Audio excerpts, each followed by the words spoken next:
Weren't there a few Kuhenki here last time, too? Where did they all go? Walkies?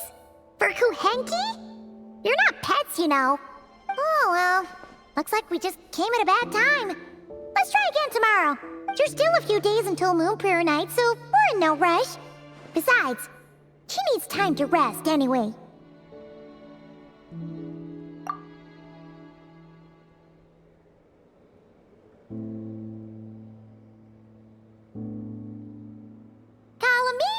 Are you back yet? Oh, how strange. Looks like she still isn't here, right? It's not like her to spend so much time outside, especially since she's worried about attracting unwanted attention. What about Luonatar? Luonatar, you there? Hey, do you know where Kalambina went? Sorry, didn't understand, but if you know where she is, could you take us to her? Yeah, that's even stranger. What about him? Oh, that's not good news. They change color when Kalambina gets weaker, right? And they look super pale right now. Good idea. She might know what's happening.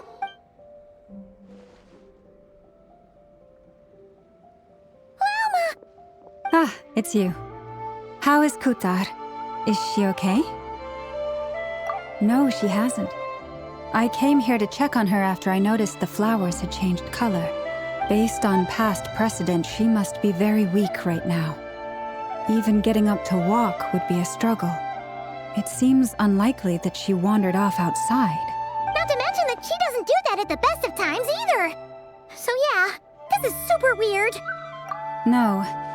Very few people are in the know about Kutar's whereabouts.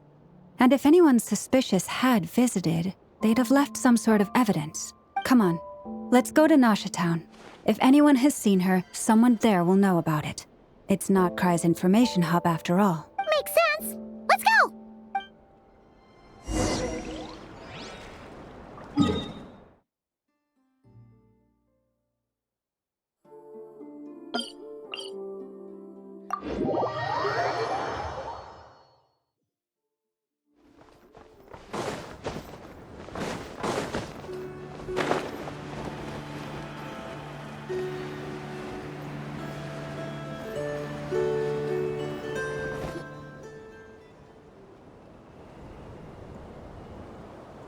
Moment.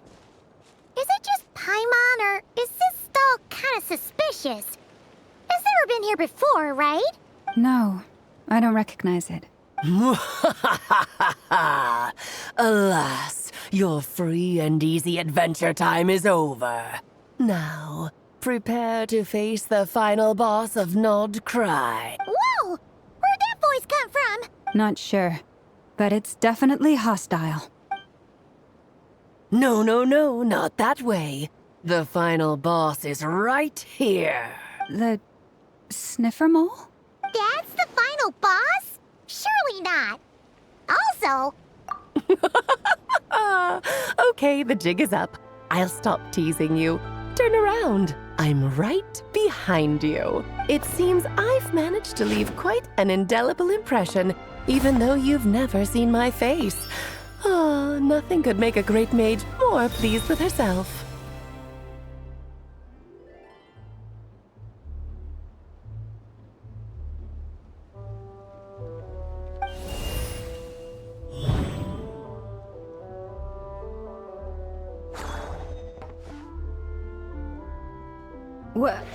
What is going on?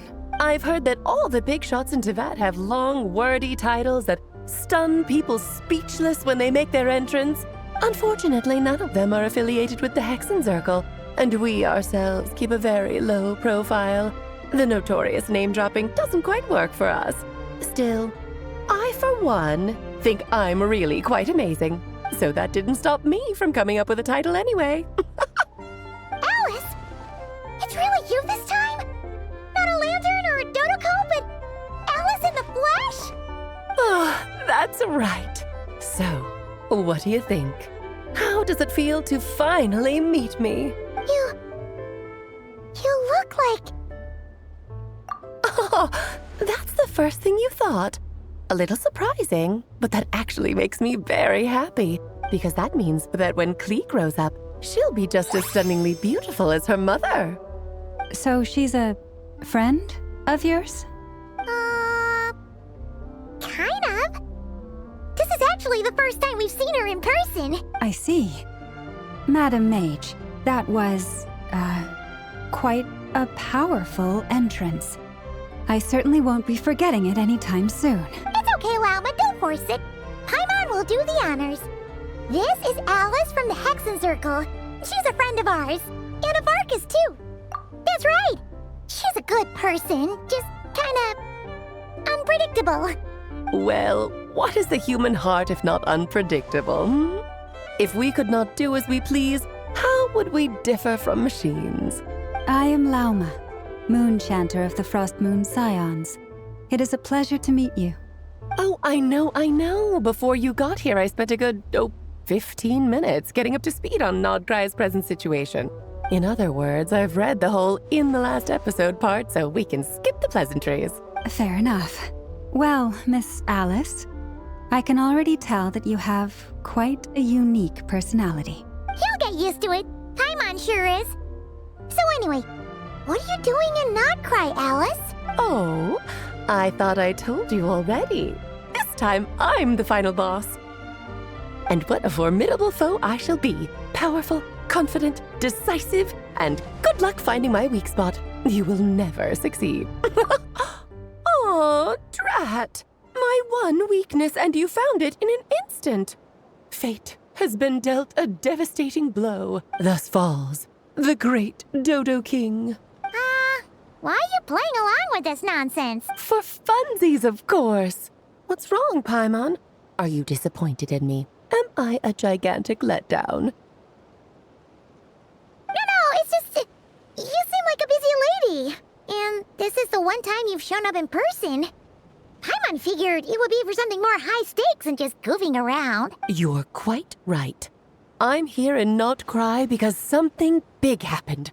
Something big enough it caught the attention of the Hexenzirkel. It concerns the 3 moons, Tevat's borders, and of course, the moon goddess you are currently searching for. Kind of. Why don't we discuss this over a pot of tea? My main reason for coming on this trip to Tevat was, of course, to have some fun. But I do technically have a job to do as well.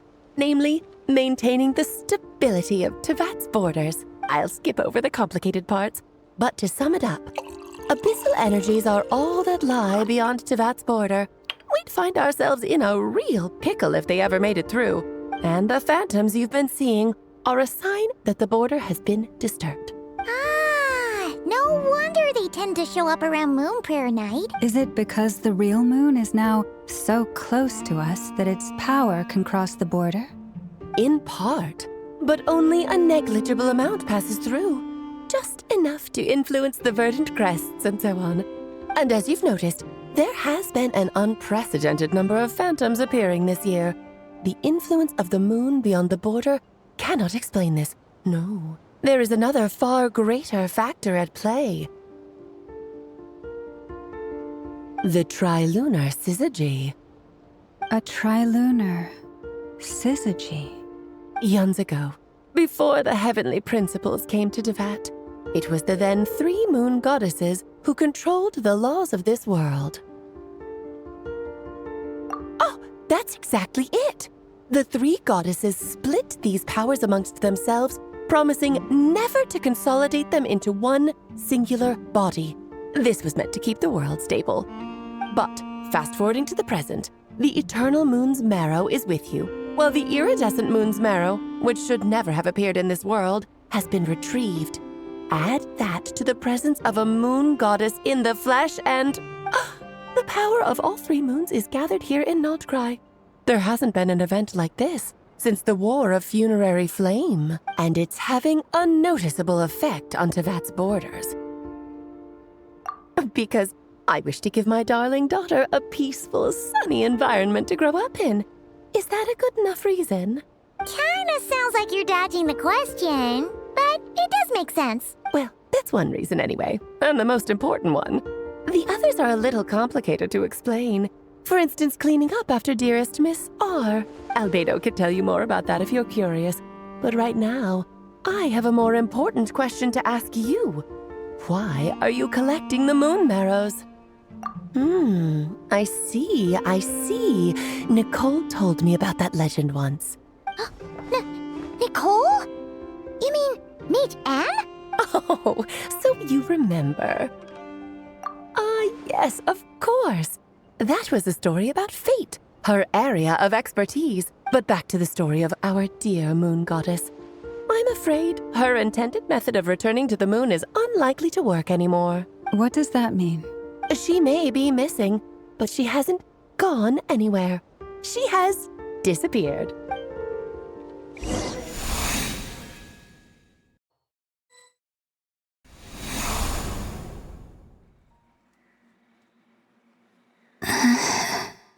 My body is so heavy. Wait, no. It's my mind that's heavy. My arms and legs are as light as a feather. What's happening to me?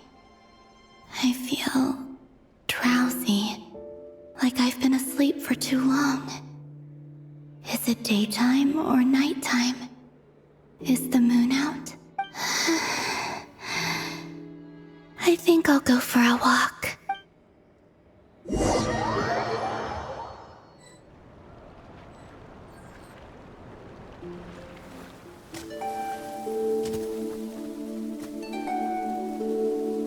Are you out for a walk too?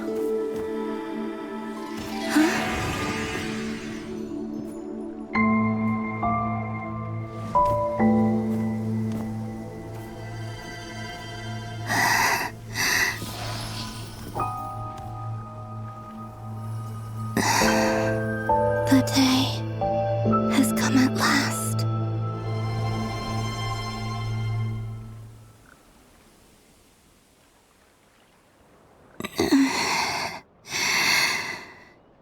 Have I grown so weak that I can't even sustain my physical form?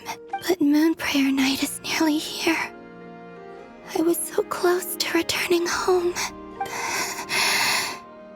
Death is near. Is this how it ends for me? Will I return to the moon after I disappear? Or... I don't want it to end like this.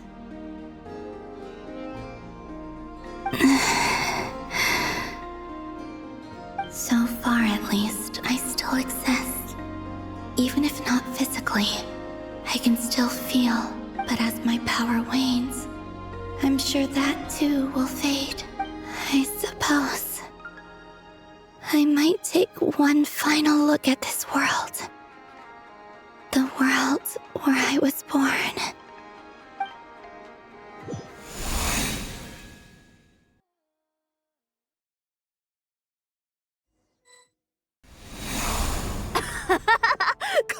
Come on! Wait for me! The Frost Moon Enclave. How much it has changed since I was born. These decorations, they're so heavy. It's times like these when you kind of wish men could be priestesses and acolytes too. How fascinating. I've never had the chance to be privy to people's private lives in this way in the past. People would get so solemn and serious the moment I showed my face, like they were frozen stiff. Karina, Lametti, it's time to eat. Coming!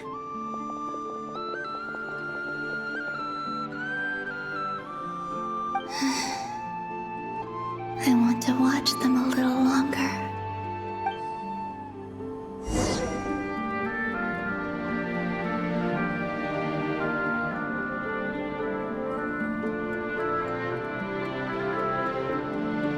So just fill these balloons with air, right?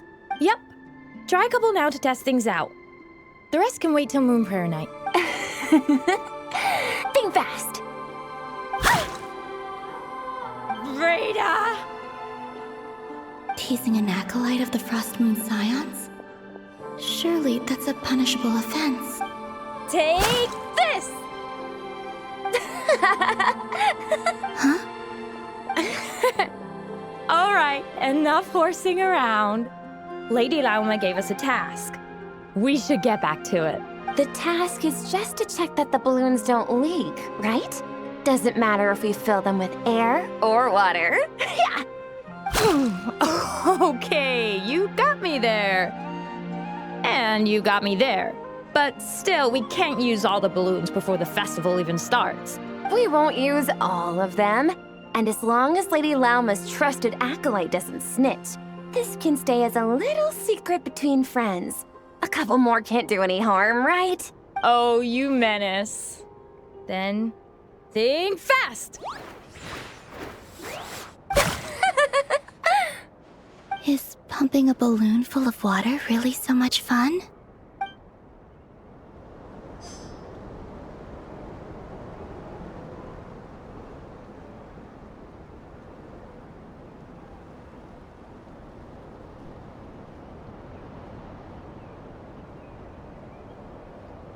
I'm sure you're both tired from playing all day. Come on, eat up. A plain, humble meal. That has always been the way of the Frost Moon Scions. Huh? How come Lamette got a midsummer berry dessert? Oh, I always get Lockaberry. I don't mind sharing. You can have a bite of mine if I get to have a bite of yours. They're sharing food? I've never shared food with anyone before. Even at the Harbinger tea parties, everyone just ate off their own plate. And when I couldn't finish my food offerings from the Frost Moon Scions, they'd leave the leftovers out under the moonlight for the animals to claim. Hey! That was 2 bites! Oh, then you can have another bite of mine. Oh, you too. Oh, don't fret now. Here, have some of Granny's too. So this is what it means to be family.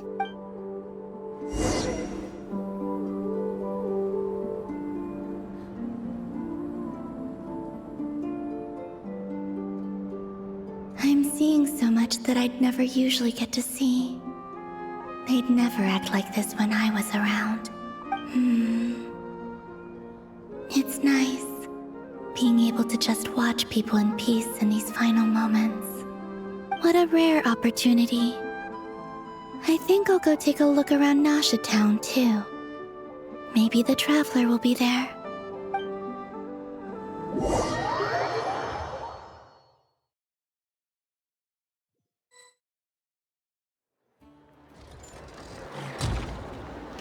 After the War of Funerary Flame, the moon goddesses were no longer recognized by Tevat.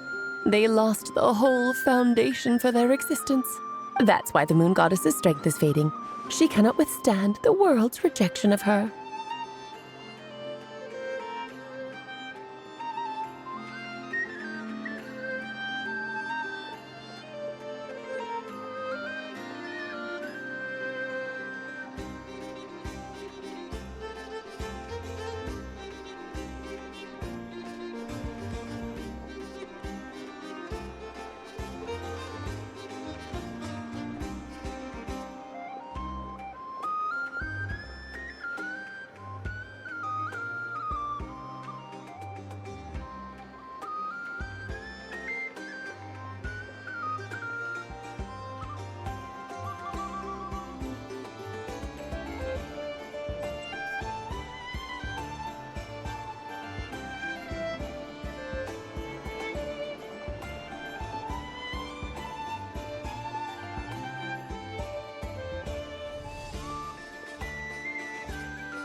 To be more pedantic about it, the moon goddesses did something to offend the heavenly principles, and that's why they were ousted. Something of a recurring theme in Teyvat's history.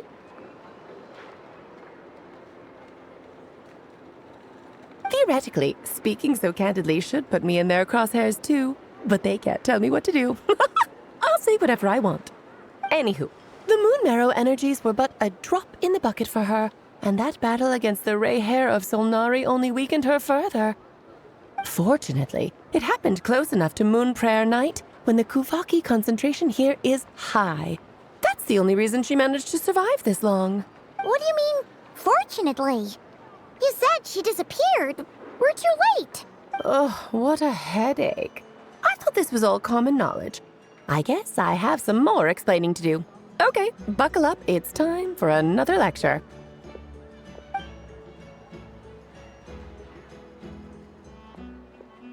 Now, I said earlier that the moon goddesses lost the foundation for their existence. The reason for that has to do with the natural order. Basically, the rationale for their existence in Teyvat was lost. The same logic applies to the present moon goddess too. Consider her existence so far. Her comrades in the Fatui called her Damselette. And she was worshipped as Kutar by the Frost Moon Scions. But these connections have now been severed, whether by her hand or yours. So the rationale that once sustained her existence is now gone. Wait, we did that to her? Oh, well, strictly speaking, yes. But let's not start pointing fingers, shall we? I'll only end up as the big bad villain, and that's not the kind of final boss I want to be. Of course I do. I'm only the greatest mage in the whole entire world. Now, if you wish to find your moon goddess, there are two problems we need to solve. Firstly, we'll need to strengthen the connection between her and Teyvat, at least enough to sustain her until Moon Prayer Night.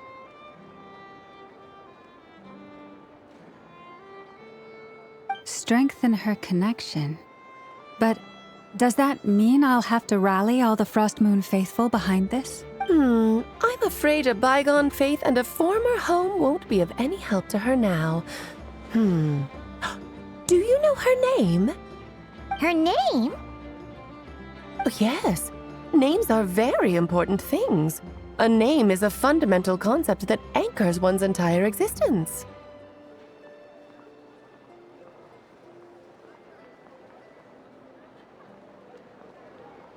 Then your first job is to find it. As a moon goddess, I'm sure she must have a name she identifies with. Neither Columbina nor Kutar is her true name, and she's never really accepted either of them. So, finding out her real name is enough to sustain her existence? Yes, I know it sounds like a small step, but every journey begins that way. So for now, that's all we need to focus on. The second problem is with her plan to use the moon marrows to return to the moon. Unfortunately, piercing through the false sky will take an enormous amount of power. Given her current condition, she won't be able to provide anywhere near enough power, even if she recovers her physical form. But no need to fret. Nicole's the expert in this field, and I'm sure she'll figure something out.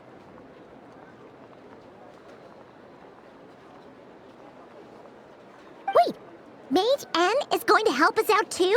That means we've got 2 Hexacircle mages on the case. This is turning into a pretty big deal. Actually, this is more of a side quest for me. Like you said, I'm a busy lady, so I can't stay for too long. I'll have to return to Teyvat's border soon. That's the upside you get for looking out for my little Klee. Hopefully that will incentivize you to carry on keeping her company in the future. Anyway, jokes aside, you'd better get moving. It will take quite a miracle for the moon goddess's consciousness to hold out till Moon Prayer Night. Oh, I suppose I might as well tell you where Nicole is before I leave. Off you go now. Time to meet your new friend. Oh, yes, and a little suggestion. Don't forget to mind your heads. What? I wonder how Durin's doing. I should really go see him before I head back. You really are super busy. I most certainly am. There's so many children I have to keep tabs on just in Mondstadt. Durin, Albedo, Venti, Varga. Klee didn't make the list, huh? Of course not. Klee is my pride and joy. I have no qualms about her, because she's the best child in the whole wide world. Yep. Klee's a little angel. I'm glad you agree. Well, all the best. See you when I see you. She left in a hurry. Yeah, she didn't pack up her stall. Should we handle it for her? I must say, I'm now very curious about her daughter. Klee, wasn't it? What's she like? That's a long story. Come on, we'll fill you in as we go.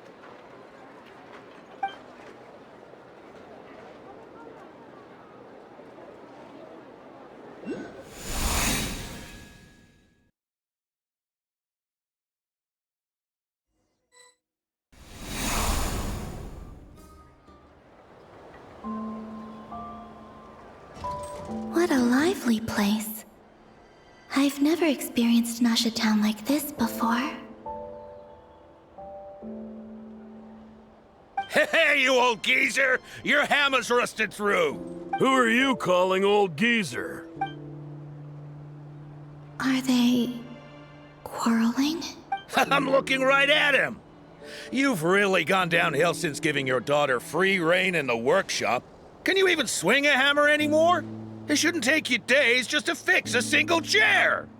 You might as well use that hammer to massage my back for all the good it's doing. Don't run your mouth, or you'll get a back massage that'll put you in bed for the rest of your life. Look, the materials haven't arrived yet, all right? You know how busy it gets in the days before Moon Prayer Night. I'll bet you send all the materials to your little princess. Blood's always thicker than water, huh? All right, you've made your point, Uncle Koski. As soon as the materials arrive, fixing your chair will be the #1 priority. And Dad, if you've got time to chat, why don't you lend me a hand, See? Lolka knows what the score is. I guess they're friends. But the way they spoke to each other was so ugly. Then again, it wouldn't be the first time I've seen something like this. Columbina! Sing outside my door in the middle of the night one more time, and I'll unscrew your vocal cords. You hear me? Oh, Zandrone. So that was her way of trying to be friends with me. What a pity. I won't get the chance to say any ugly things in reply.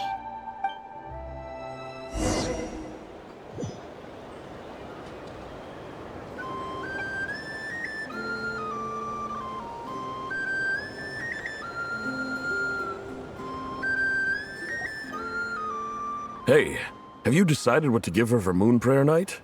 I sure have. She's gonna get the surprise of her life when she's least expecting it. Then I'll whip out the ring and pop the question. The surprise of her life. What a fun turn of phrase. Cool, I get the picture. You can spare me the gushy details. Ooh, looks like we have a customer. Hello there, ma'am. Would you like some Moon Prayer Night candy? Huh? Is he talking to me? Can he see me? Here you go. Oh.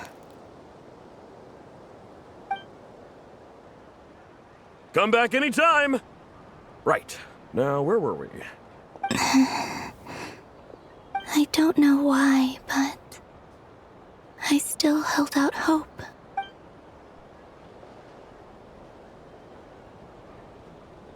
The most important thing right now is to find that mage. This name thing seems super important too, but where do we even start looking?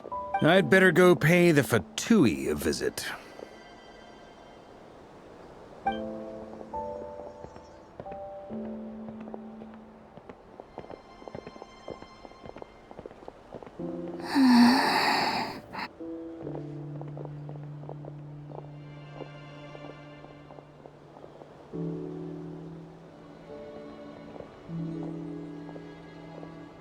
Columbina?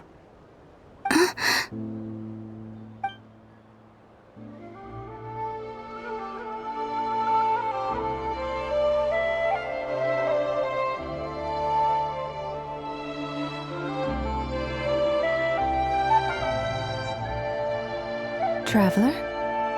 Let's go! This is no time to be spacing out!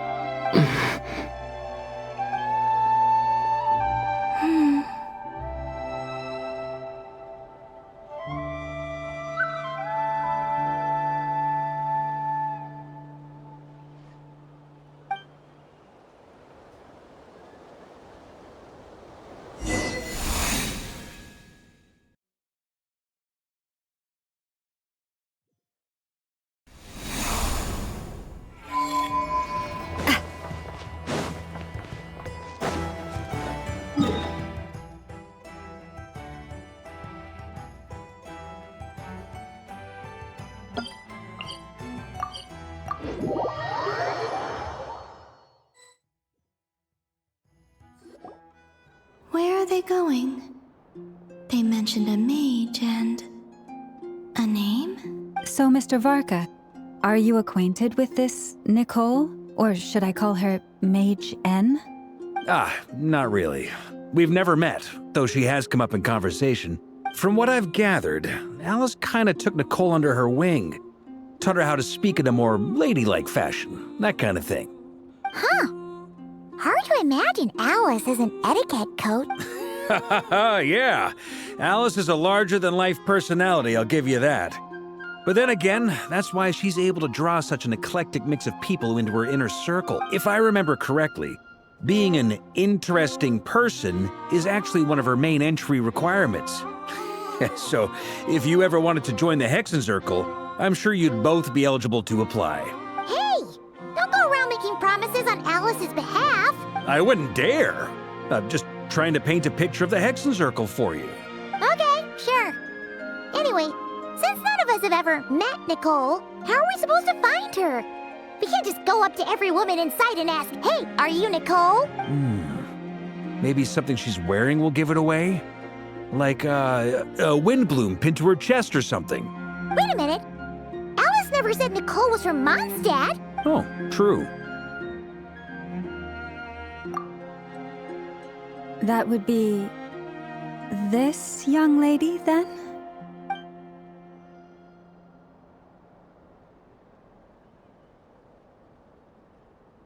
Hey there! Sorry to disturb you, but...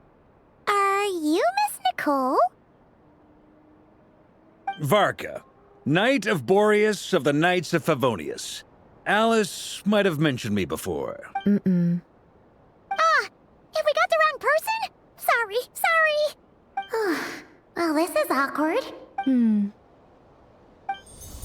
When I shook my head, I meant, no, Alice hasn't mentioned you before. Huh? Where is this voice coming from? My apologies. For certain reasons, I am unable to speak. This is the only way I can communicate with you.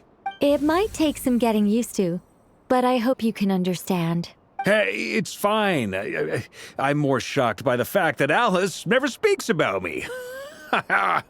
As for you two, we have crossed paths twice before, but it is nonetheless a pleasure to finally meet you. It's really you!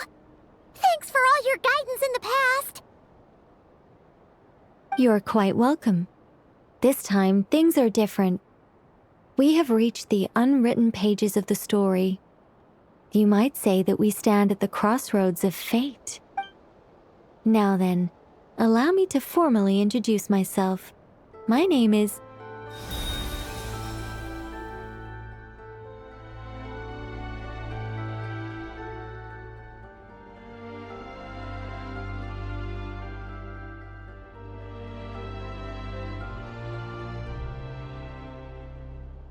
No, stop!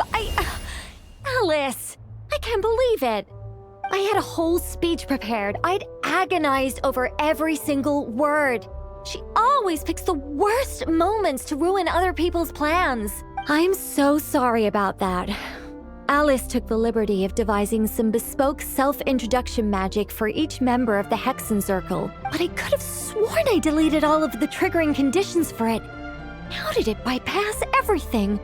Oh gosh, this is so embarrassing. This is a very different side of Nicole than what we're used to. Is she not used to face-to-face interactions? Don't worry about it. We've seen that introduction magic once already, so it wasn't too much of a shock. Please go on, Miss Nicole. We'd love to hear what you have to say, or, well, communicate. Huh? Are they talking to this lady? But... Will you all promise to forget that horrendously embarrassing introduction? Sorry? Embarrassing? When? Yes.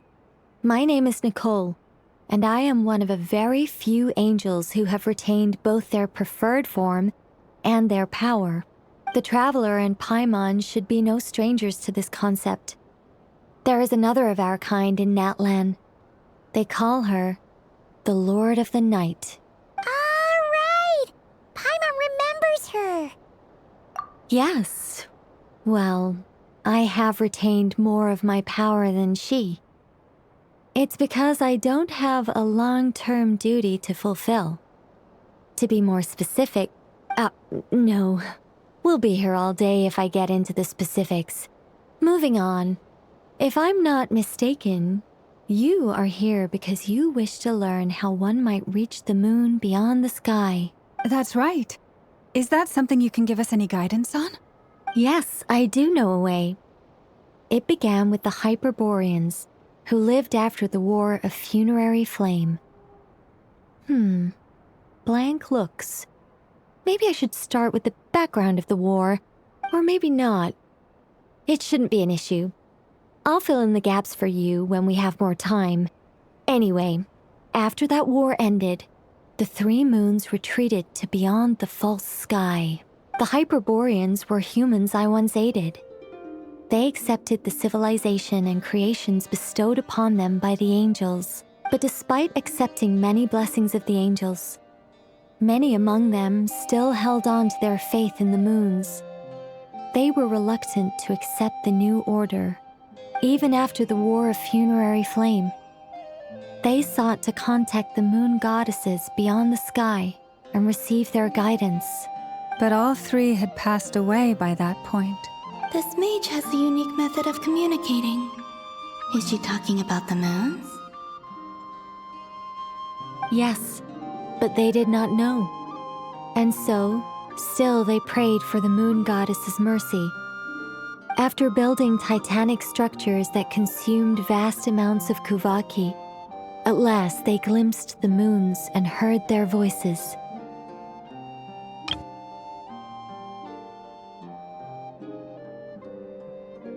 But of course, they were gravely disappointed, for it was then that they realized the three moon goddesses were dead.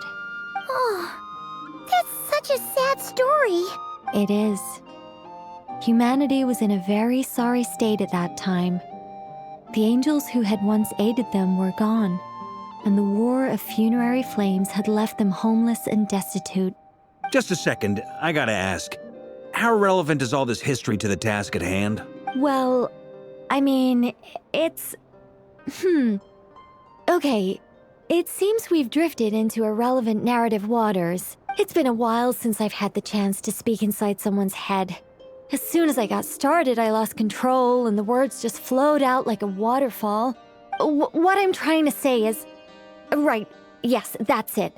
The relevant part is the ritual created by the Hyperboreans. The fact that they bypassed the false sky and saw the true moons implies that they successfully built a connection between Tevat and the outside world. Which means, with enough Kuvaki and a sufficiently stable connection, it should be feasible to send one person over the border. Okay, so They built some kind of portal? Oh, yes.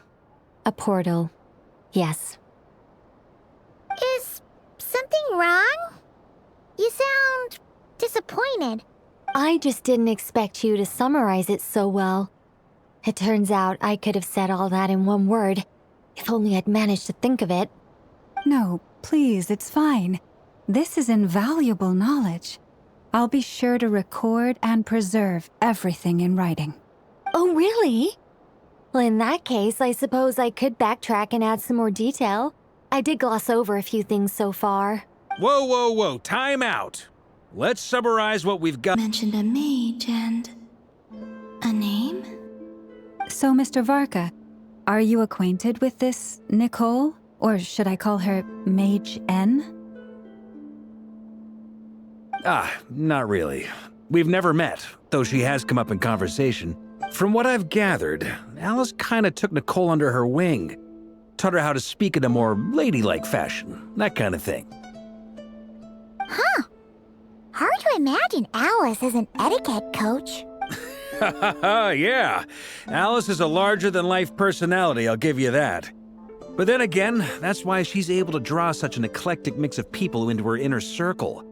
If I remember correctly, being an interesting person is actually one of her main entry requirements. So, if you ever wanted to join the Hexen Circle, I'm sure you'd both be eligible to apply. Hey! Don't go around making promises on Alice's behalf. I wouldn't dare. I'm just trying to paint a picture of the Hexen Circle for you. Okay, sure. Anyway, since none of us have ever met Nicole, how are we supposed to find her? We can't just go up to every woman in sight and ask, "Hey, are you Nicole?" Maybe something she's wearing will give it away? Like, a wind bloom pinned to her chest or something. Wait a minute. Alice never said Nicole was from Mondstadt. Oh, true. That would be this young lady, then?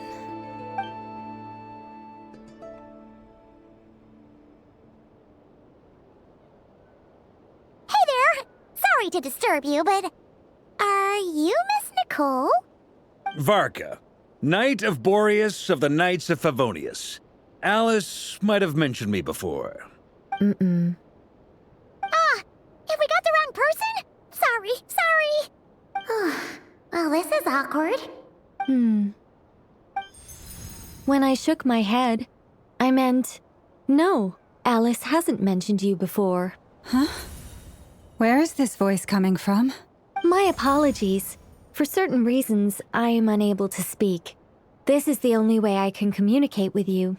It might take some getting used to, but I hope you can understand. Hey, it's fine. I'm more shocked by the fact that Alice never speaks about me. As for you two, we have crossed paths twice before, but it is nonetheless a pleasure to finally meet you. It's really you! Thanks for all your guidance in the past. You're quite welcome. This time, things are different. We have reached the unwritten pages of the story. You might say that we stand at the crossroads of fate. Now then, allow me to formally introduce myself. My name is...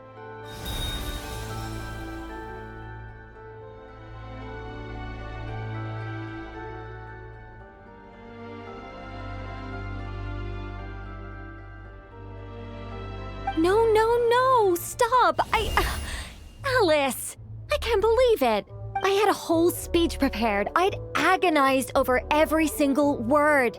She always picks the worst moments to ruin other people's plans. I'm so sorry about that. Alice took the liberty of devising some bespoke self-introduction magic for each member of the Hexen Circle. But I could have sworn I deleted all of the triggering conditions for it. How did it bypass everything? Oh gosh, this is so embarrassing. This is a very different side of Nicole than what we're used to. Is she not used to face-to-face interactions? Don't worry about it. We've seen that introduction magic once already, so it wasn't too much of a shock. Please go on, Miss Nicole. We'd love to hear what you have to say, or, well, communicate. Huh? Are they talking to this lady? But... Will you all promise to forget that horrendously embarrassing introduction? Sorry? Embarrassing? When?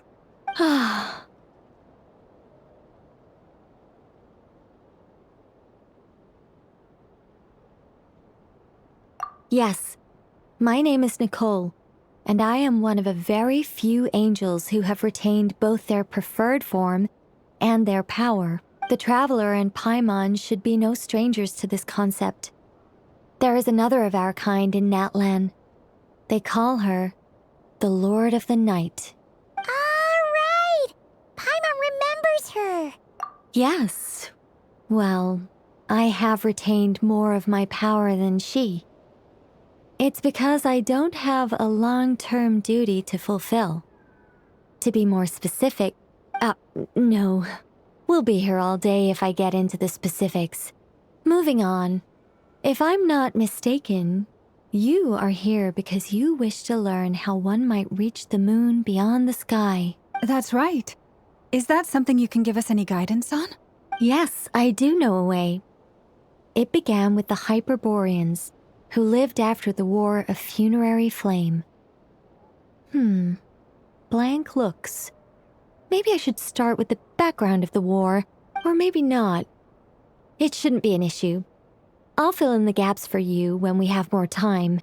Anyway, after that war ended, the three moons retreated to beyond the false sky. The Hyperboreans were humans I once aided. They accepted the civilization and creations bestowed upon them by the angels. But despite accepting many blessings of the angels, many among them still held on to their faith in the moons. They were reluctant to accept the new order, even after the War of Funerary Flame. They sought to contact the moon goddesses beyond the sky and receive their guidance. But all three had passed away by that point. This mage has a unique method of communicating.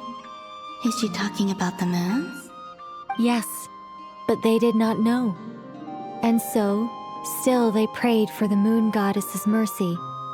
After building titanic structures that consumed vast amounts of Kuvaki, at last they glimpsed the moons and heard their voices. But of course, they were gravely disappointed, for it was then that they realized the three moon goddesses were dead.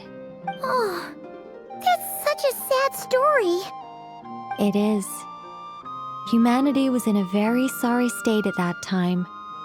The angels who had once aided them were gone, and the War of Funerary Flames had left them homeless and destitute. Just a second, I gotta ask. How relevant is all this history to the task at hand? Well, I mean, it's... Okay, it seems we've drifted into irrelevant narrative waters. It's been a while since I've had the chance to speak inside someone's head. As soon as I got started, I lost control and the words just flowed out like a waterfall. What I'm trying to say is... Right, yes, that's it. The relevant part is the ritual created by the Hyperboreans. The fact that they bypassed the false sky and saw the true moons implies that they successfully built a connection between Tevat and the outside world, which means, with enough Kuvaki and a sufficiently stable connection, it should be feasible to send one person over the border. Okay, so they built some kind of portal? Oh, yes. A portal. Yes. Is something wrong? You sound disappointed. I just didn't expect you to summarize it so well. It turns out I could have said all that in one word, if only I'd managed to think of it. No, please, it's fine. This is invaluable knowledge. I'll be sure to record and preserve everything in writing. Oh, really? Well, in that case, I suppose I could backtrack and add some more detail. I did gloss over a few things so far. Whoa, time out. Let's summarize what we've got first. The Hyperboreans were the last ones to use this method, right? So we somehow need to find whatever structure they built and make sure there's enough Kuvaki to power it up. Luckily, we have the moon marrow of both the eternal and iridescent moons, so we're all good for Kuvaki. Which means the key issue we need to focus on is finding the place. Am I right so far? Yes. Although I expect the structure is long gone by now. That said, what if we could take advantage of the phantoms to travel back to a time when it still existed? Well, travel back isn't quite accurate. It's more like we'd be creating a handshake between 2 points in space-time. We wouldn't even have to pick a time when it still existed. It could just be a time when it still appeared in phantom form via projection, or we could project our own phantoms, fold them together, and... You look lost. Was that too hard to follow? Yeah, things got a little, technical there. Paimon's brain is reaching capacity. All right. Let me think about how to put this more simply. Okay, got it. Over the next few days, I'll search for phantoms that we can use. Once I find one that meets the criteria, I'll let you know and we'll regroup. By completing certain rituals, specific individuals will be able to enter the phantom and make it to the Hyperborean structure. If everything checks out, and it looks feasible, we'll just need to wait for Moon Prayer Night, and we can send the Moon Goddess back home. I'm really skimping on the detail here. Is this making any sense at all? I think so. For now, we'll just wait to hear from you. Yes. Basically, yes. Great. Counting on you. In the meantime, we'll focus on finding the Moon Goddess's name. My name? Are they looking for a way to stop me from disappearing?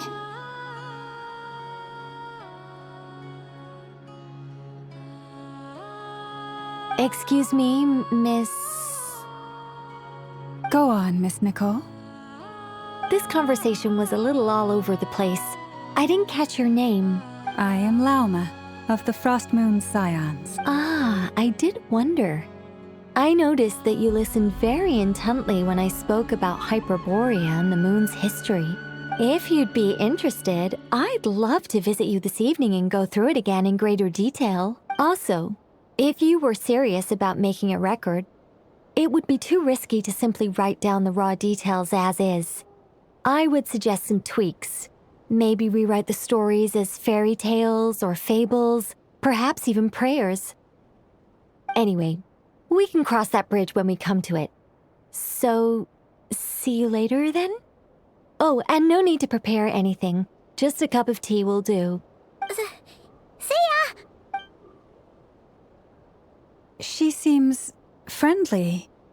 It's just... It's so nice to find someone who's actually willing to listen. I've been dying for a chance to finally go through all this systematically from start to finish. Any longer and I'd probably start forgetting it. Now Paimon gets why Alice told us to mind our heads. Ha ha ha ha, what did I tell you? A lot of quirky people in Alice's orbit. Now then, the next order of business is, where do we start looking for the Moon Goddess's name? Maybe the rest of what Nicole has to say might give us some clues. Once I've heard her out, I'll summarize the salient points and share them with you all. I'm also inclined to review our other documents. Yes, our faith was first established by our Hyperborean ancestors, but many of the more factually accurate records are from after Kutar's birth.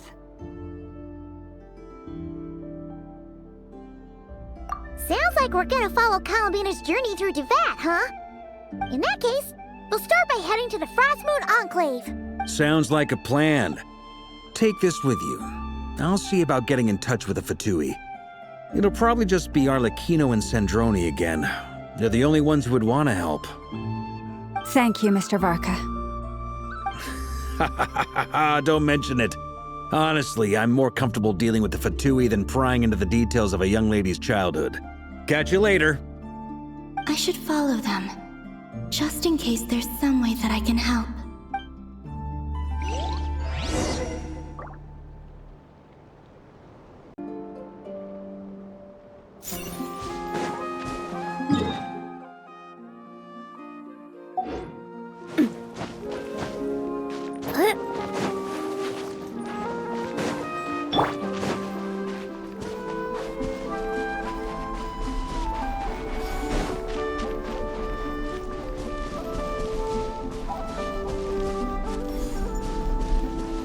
Can't catch me!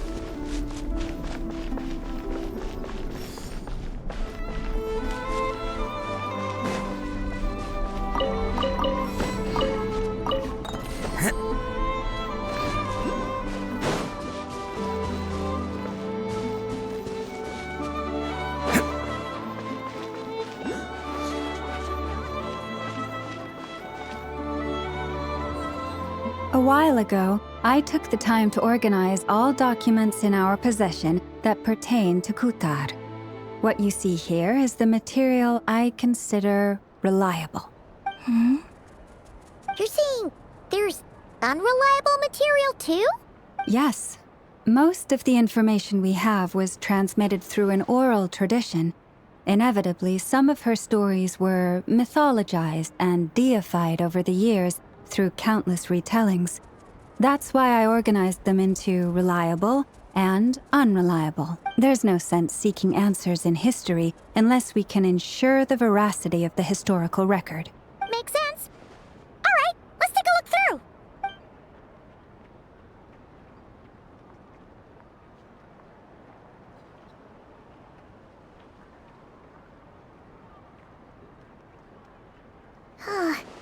Almost all these records refer to Kutar instead of Columbina. Although neither of those is her real name. Paimon's not sure what point she's trying to make. What we can gather from these records is that the Frost Moon Scions worshipped her as a god, placing impossible expectations upon her. I cannot fault them for their earnest faith, but for all their devotion, worshipping her day in, day out changed nothing. I imagine that none of it resonated with Columbina. It wouldn't surprise me if, even back then, she had already begun to reject the name Kutar and everything it represented. Lauma speaks the truth. When I heard them call upon Kutar with hope and expectation in their voices, they may as well have been calling upon somebody else. Well, that's a bit complicated. I looked at the level of detail, perceived authenticity, prose style, and how realistic their portrayal of Kutar seemed to be. Amongst the Frost Moon Scions of today, only I know of her existence, and I alone have spoken to her face to face. As such, I know that there are certain things she simply would never do. That being said, I have sensed some changes in her lately. Changes? Me? Seems like this is getting us nowhere.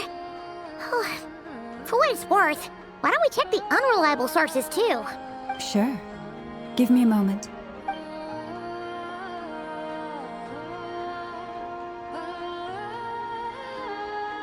Exerting but a fraction of her divine might, Kutar sheared a great mass from the snow-capped mountain and cast it into the sea, upon whose surface shone the mirror image of the moon. Thus was formed the island of Hisi. Yeah, right. That doesn't even begin to pass the sniff test. The 3 moons are not but lies through and through. Only one moon has ever shone for us, and Kutar is her name. The vast majority of ancient texts are filled with fanciful tales like these. I trust you understand my criteria a little better now. Kutar did not speak, merely gazing into the distance in silence. And where her gaze landed, this was her prophecy. Clearly, whoever wrote this text never even met Kutar. Otherwise, they'd know that her eyes are always closed. What about you, Traveler? What are you reading? Come on, let Paimon see. The child wished to build a wooden nest with which to shield a fledgling bird from the cold. But being so young and lacking in strength, the child could not snap the branches from the trees. Kutar was passing by. Upon seeing the child, she summoned forth the Kuhenki, who built a beautiful nest for the child. I remember that. Not knowing the meaning of Kutar's divine intervention, the child dared not to respond, and thus ran home to call their parents. But Kutar was gone. The Moon Chanter declared the event a miracle and took the nest as a relic, placing it on high for all to see. The child was named as one favored by the goddess and was greatly respected amongst the people. Yet, no further miracles were bestowed, and this matter was forgotten in but a few years. Huh. Any thoughts after reading that? Yeah. Columbina probably just wanted to join the kid in making nests. Ah. I'd originally considered this a fabrication, because Kutar did not perform any similar actions in subsequent records. But now that I think about it, it does seem like something Columbina would do. It's just that... She didn't know how other people would interpret her actions. She was probably worried about making things difficult for people. So, she gradually stopped joining in. Yes. Oh, that's so sad.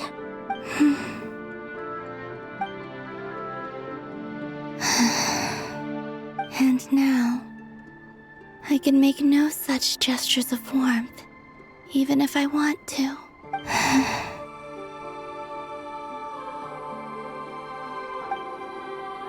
Still no name. It's a bit of a shame. But we did learn some interesting stories. That's gotta count for something.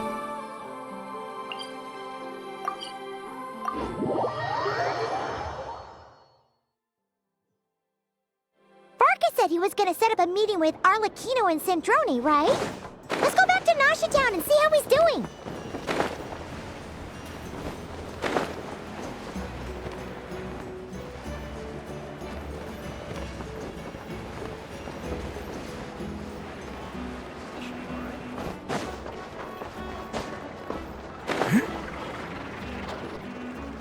Let's see. There's Varka. Oh, and it's Durin and Albedo too. Yeah, this is pretty much the same place we bumped into each other last time. I convinced them to stick around a little longer. We were all waiting on people, so I figured having a little company would help pass the time.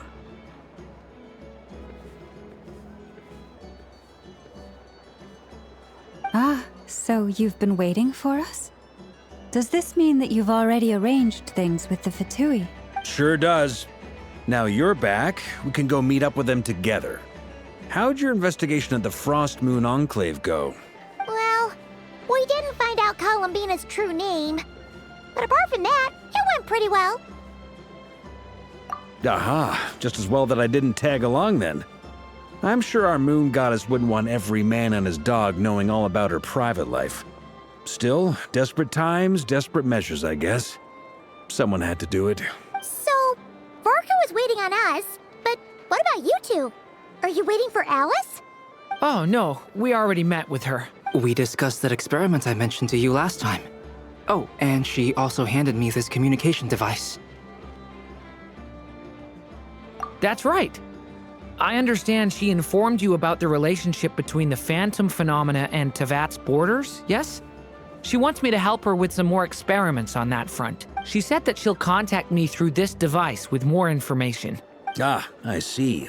Following instructions and making observations. Pretty common research method. Takes me right back to Albedo's lab. Wait, then who exactly are you meeting? Someone you know. Albedo's met him too. But I don't think Miss Lauma or the Grand Master have been introduced. Introductions are overrated, especially in cases like this. It's you! So? It's not like the Academia has prohibitions against going abroad. Also, I applied for leave. I've been writing to Hat Guy since obtaining a human form. I've already brought him up to speed on everything that's been going on in Nodcry. Hat Guy? Turns out, I actually have heard that name before. Oh? Then why did you react the same way I did? I only knew the name, not the fella. But since we're all here, let's do some introductions for what it's worth. I'm Varka, Grand Master of the Knights of Favonius. Lauma, Moon Chanter of the Frost Moon Scions. And I'm a Driosh from the Vahumana Darshan of the Sumeru Academia. Hat Guy, Good to see you again, Mr. Guy. I believe we last saw each other on the boat ride here. Mind you, the only reason I came here is because there's someone I want to look into. Who's that? The Doctor, also known as Dottore, second of the Fatui Harbingers.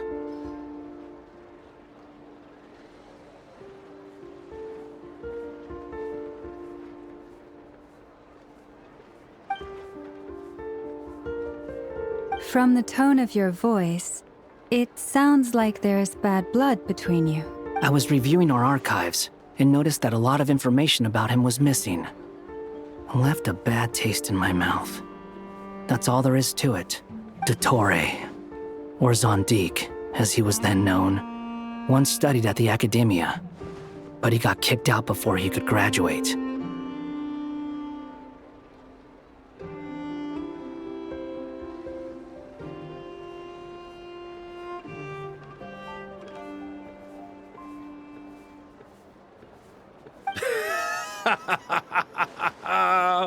So the Harbinger's #2 man is a college dropout? How embarrassing for them. Last we heard, he was planning something. We actually heard that a few times before, even coming to Nocturne, but we haven't seen a trace of him since we got here. He only appears when something interests him. For all we know, he might have left already.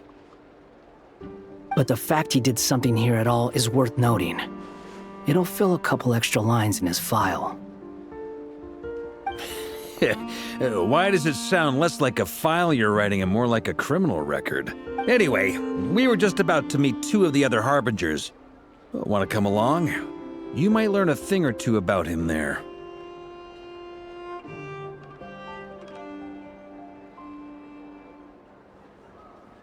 Sure. Even though they're Harbingers, well, they're old acquaintances of ours, so, you know, when you talk... I got it. The Frost Moon Scion's relations with the Fatui remain tense. Forgive me if I do not attend. In that case, we'll continue assisting Miss Alice with her experiments. Good stuff. Everyone's having a fruitful time. All right, we better get going. I'll lead the way.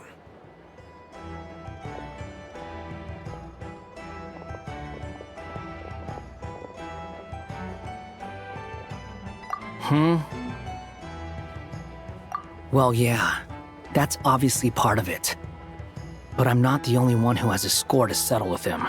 Neither you, nor Lesser Lord Kusanali, nor I want to see him meddling with things again.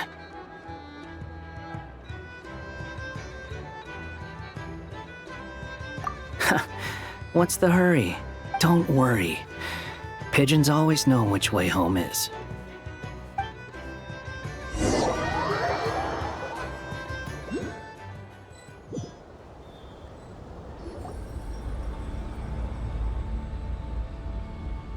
You made it.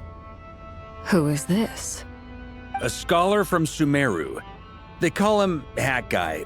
He's an old friend of the Travelers. Wait, this is the Academia representative you wrote about?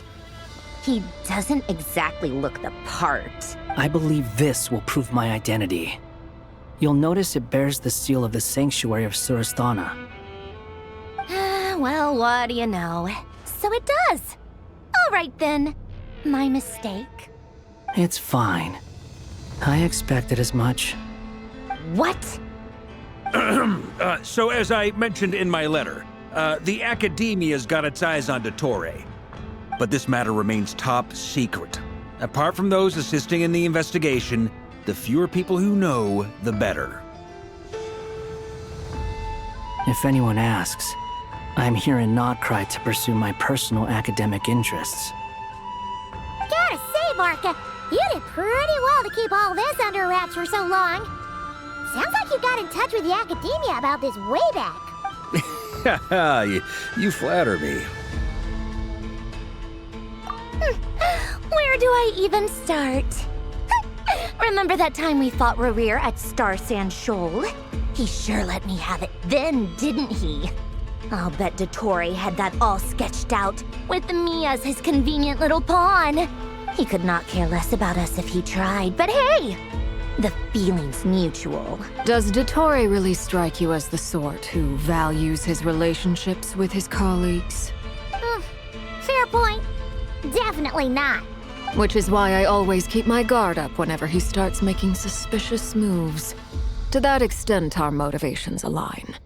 On top of which, I consider you trustworthy people. Now, back on topic. In the wake of the Reikir of Solnari episode, Sandrone and I grew suspicious about Dottore's complete inaction during the entire affair.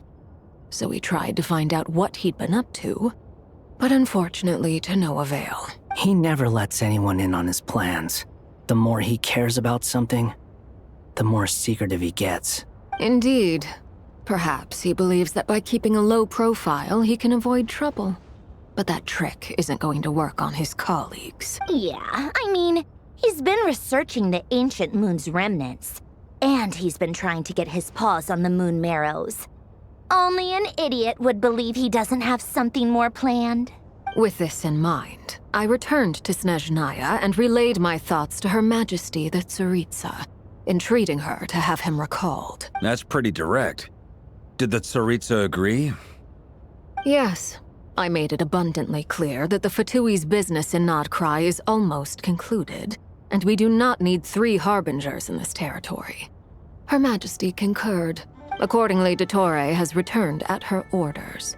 I imagine he is continuing with experiments, which no one besides he would ever have any interest in. Common sense might mean nothing to him, but he's not stupid.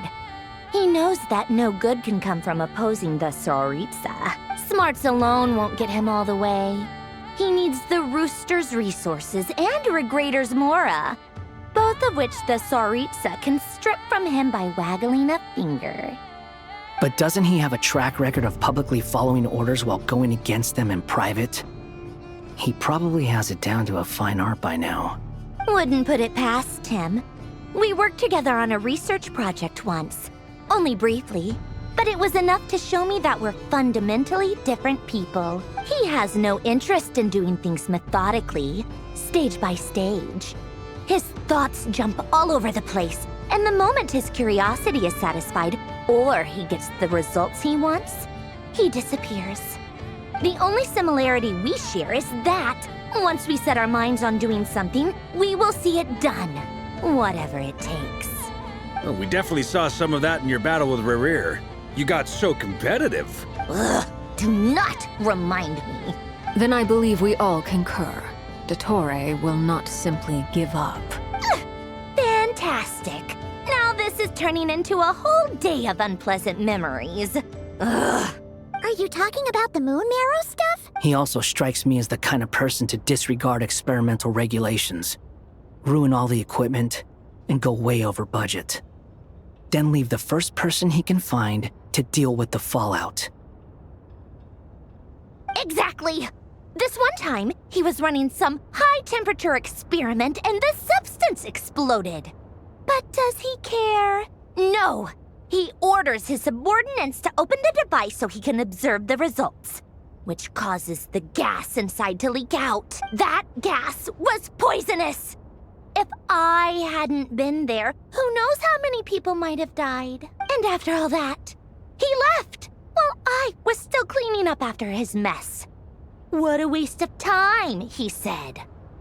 Waste of time? The nerve! He wasted my time! You've been bottling that up for a while, huh? Hat guy, I must say, you seem awfully familiar with internal Fatui affairs. Especially when it comes to Dottore. Thank you, Lady Harbingers, for providing such valuable information. I have no other questions for now, so I'll be on my way. Wait, what? You're just gonna leave? You're welcome to join if you want. Ugh. Just when Paimon thought he'd finally mellowed out.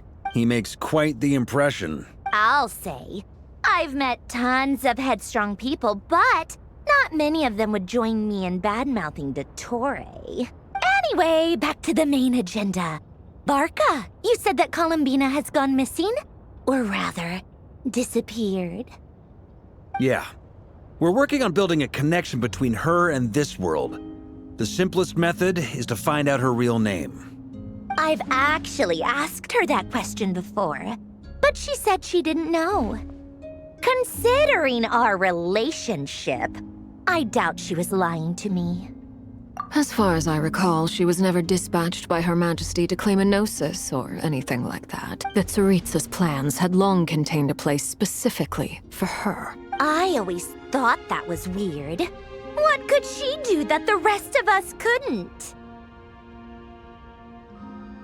Knowing what we do now, it's probably something related to Kavaki, right? More than likely. When she first arrived, Columbina would often go to Her Majesty and ask when she could start the task assigned to her. But Her Majesty always gave the same reply. The time has not yet come.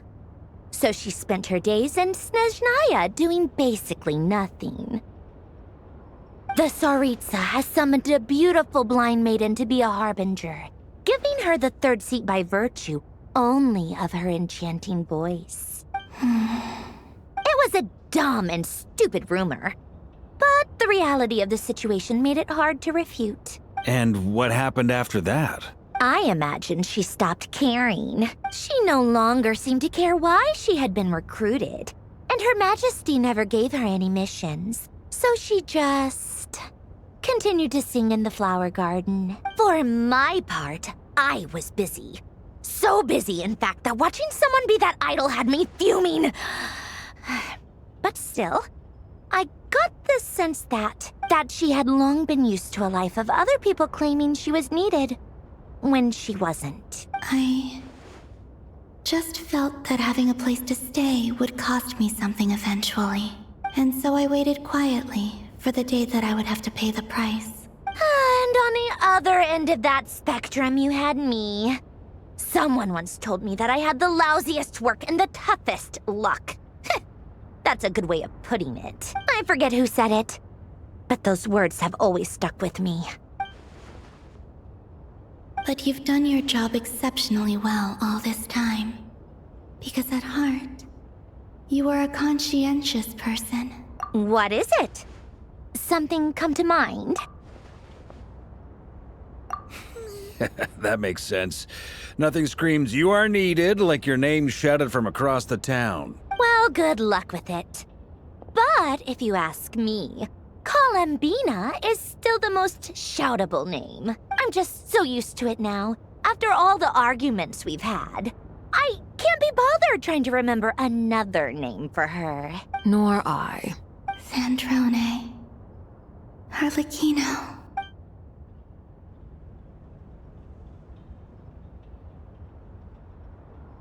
Huh! It's a Sealy! Does that mean Nicole has news for us? Ladies, I thank you for your hospitality. If the chance ever comes up, I definitely owe you both a drink sometime. I'm sure it will. You can make your own way out. Heck, you've been here enough times, you probably know your way around better than I do. Okay, time to do what adventurers do best. Follow that Sealy!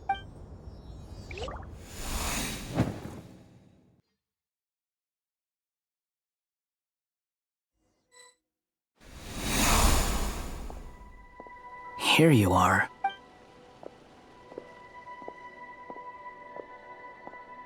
Oh, hat guy. How come you're back so soon? Did things go all right with the Fatui? Fine. Dottoro's been summoned home by the Tsaritsa.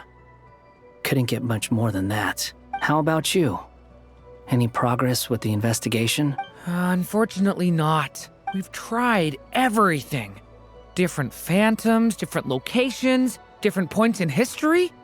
But the results are the same each time. Abyssal monsters roaming the land. People crying out in despair, with no hope of being rescued. Every time I see it, I can't help but think, is this what it was like in Mondstadt when Dragonspine Durin attacked? And if I fail in the task I've been given, will I create yet another tragedy?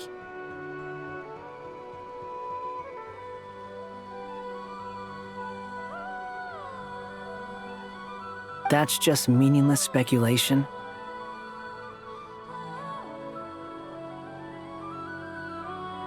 When we encountered similar phenomena previously, I tried to interfere with those illusions, using sounds and lights to guide them. However, we could not change their fates. At most, we were able to extend their existences. The events of the past are like fate that has been written into Irminsul. There isn't a living thing in Teyvat that can escape its past.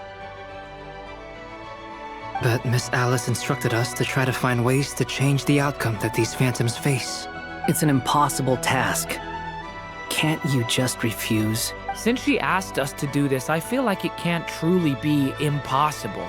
Or if it is, well, mages can make the impossible possible.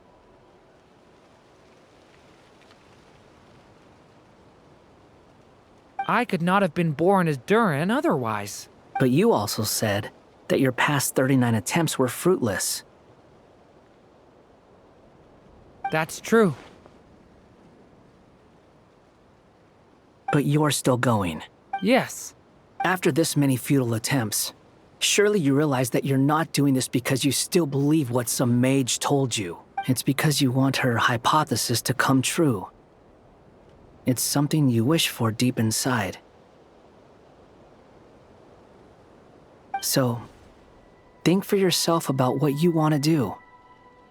As long as you don't believe it's futile, it isn't. Yeah. Previous experience indicates that we cannot touch the phantoms, which limits the effectiveness of our interventions. If we want to clear this hurdle, we need to break this rule somehow. Same thought here. Following the same rules means repeating the same failures, reducing ourselves to mere playthings of fate. So you mean we need to figure out a way to make contact with them despite knowing that we can't? Yes, and I suspect that's something only you are capable of.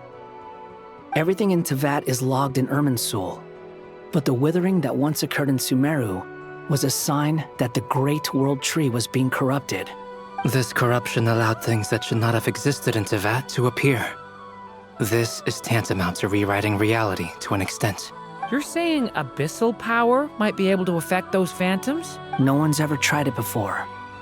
If you're gonna try it, it'll take courage. And you have to be confident that you can control it.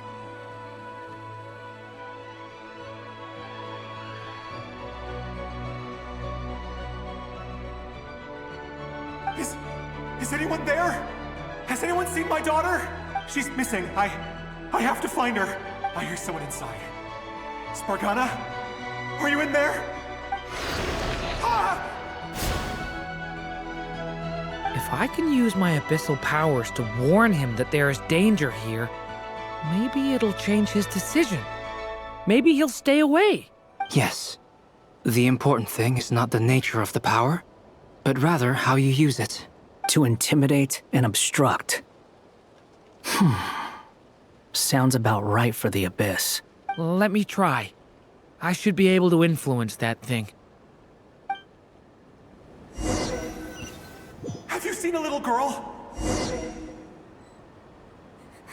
What? This isn't the time for that! Just run!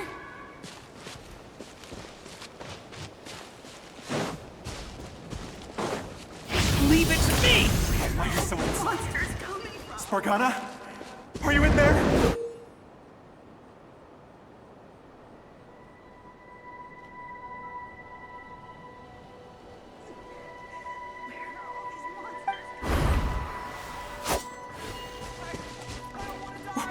What is this? Looks dangerous. I should get out of here.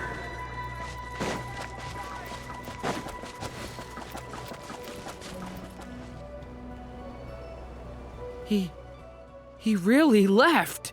Ha! We did it! Don't celebrate too soon. Follow him. See what he does next.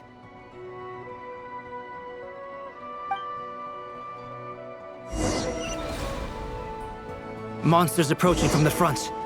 You need to stop them and create an opportunity for him to hide.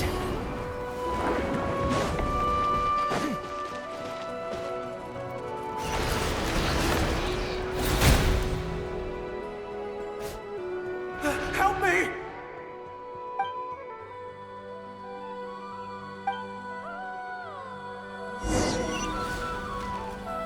Monsters approaching from the front. You need to stop them and create an opportunity for him to hide.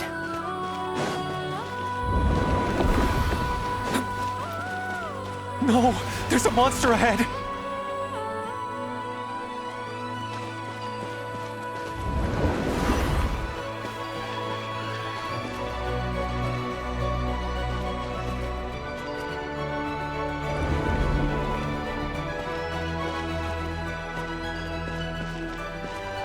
Wait, is that the barrier I saw earlier? Why is it appearing now? It's as if someone's controlling it.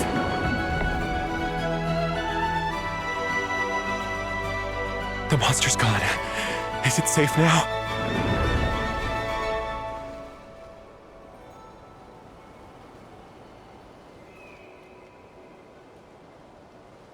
The barrier's gone too. How odd. Anyway, I guess I'll keep going. Quickly, let's keep up.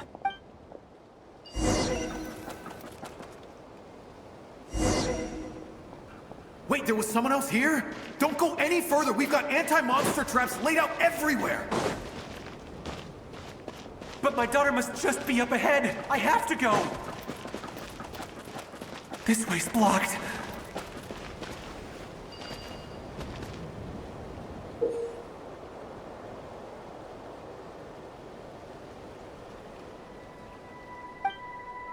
We might be able to use the explosives over there, but we need to take care not to hurt him.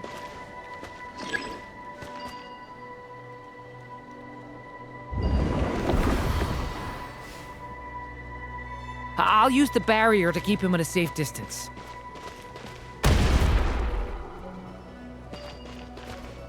This barrier seems to be helping me somehow. Hey! Hey! Wake up! Oh, no good. Gotta keep moving ahead.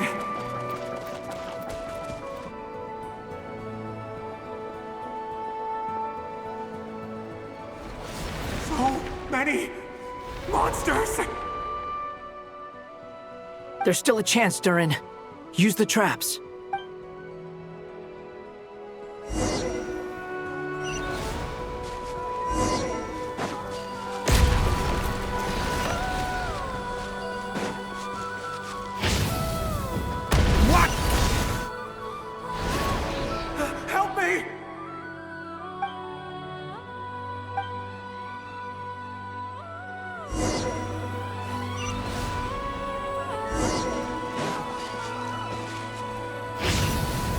Watch out!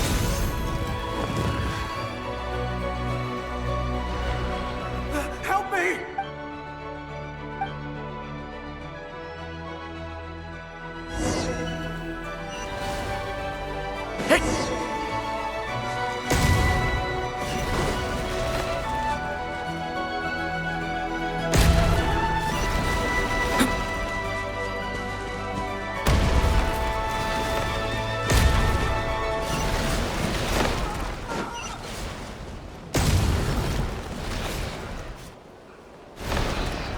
Help me!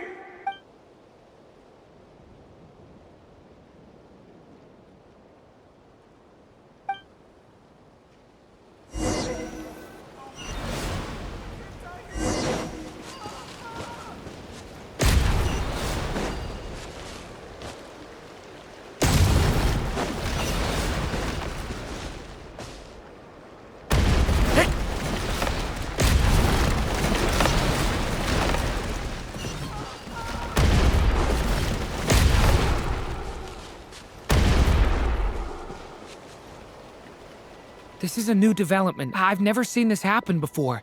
We might just be able to save this person.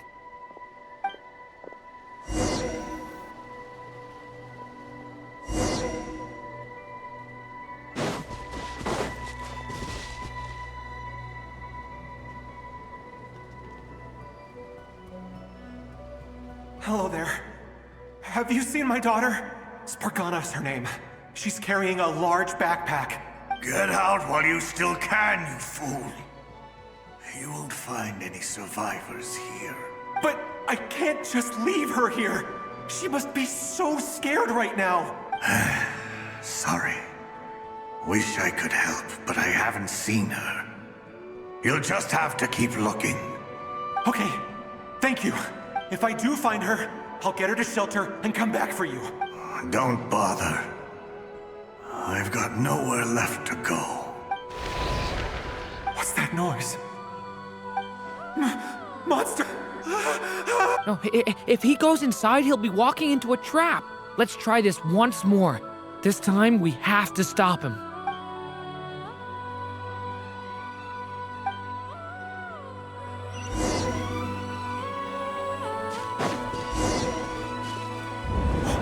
Why? How will I know where Spargana's gone like this? You know what? I'll trust this strange barrier. It's gotten me this far after all.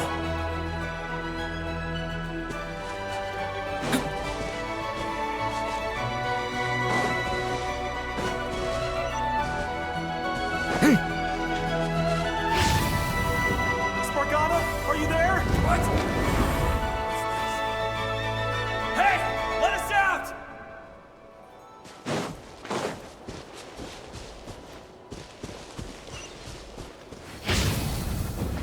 Thunder!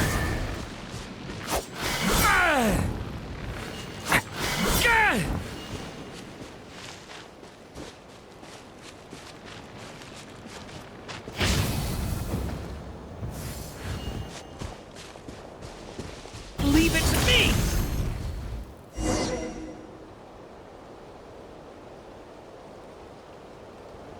Huh? That looks like one of my daughter's books! Thank you. Thank you! Yes, it's one of hers for sure. That's her name on it right there. She left her backpack here. Durin, just like last time. Use the explosives.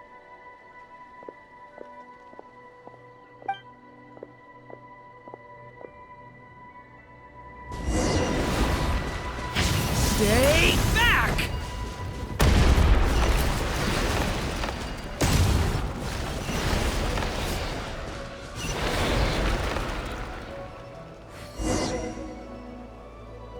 It won't work.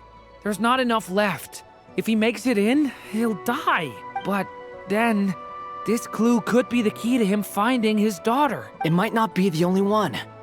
Better he misses that clue than loses his life. I guess so.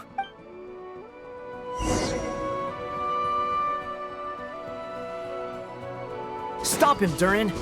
We can't let him get any further in.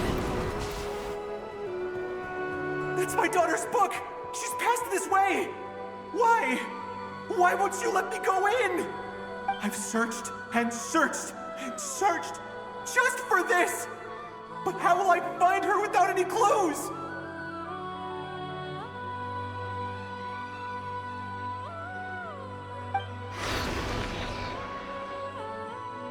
I no longer have anywhere else to go.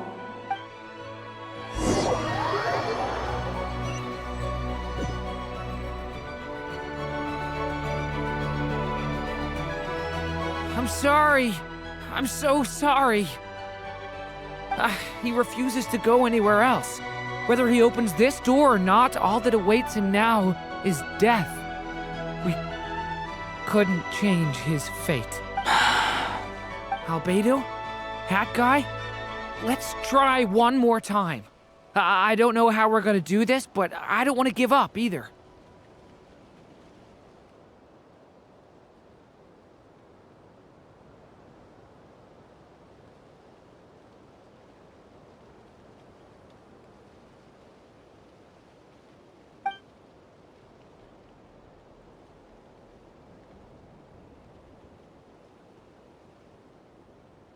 Why am I here? What's going on? All these scenes running through my head. Where are they from?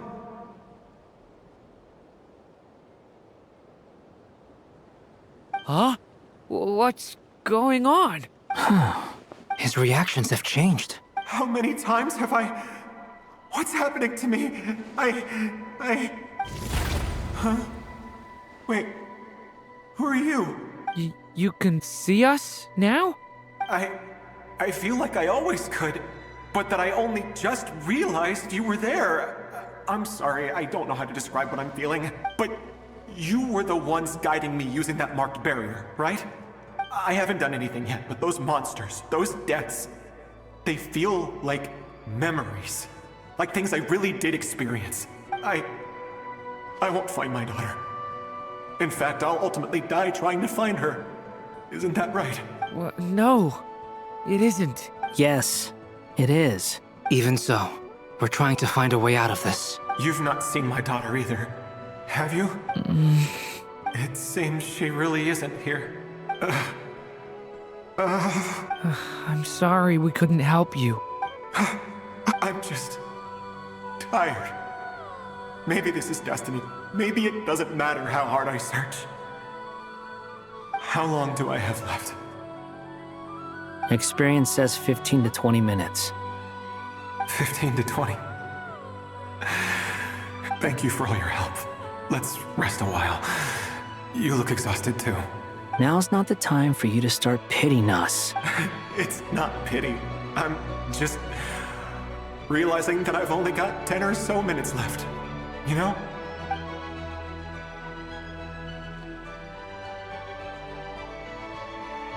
You say you're from Mondstadt, yes? A place with windmills, where people enjoy limitless freedom? And you're from Sumeru, where they've built an academy into a giant tree? Yes. It seems you've never heard of either place. Those names are unknown to me, I'm afraid, yes. Have you heard of Hyperborea? I have, but I heard that it was destroyed in the distant past. I see. That was where my ancestors once lived. What about Delphi Pytho? Was it later rebuilt? I've never heard that name. Then what about Salvindagnir? I have seen that name on stone tablets on Dragonspine. But I'm afraid the only things left of that place are its ruins. I see. Sure enough, there was no way to turn this around, huh? I'm sorry. I was the one who asked to chat, but it seems like we're too many ages apart. There's barely any common ground to start from. It's all right. We did hear something new, at least.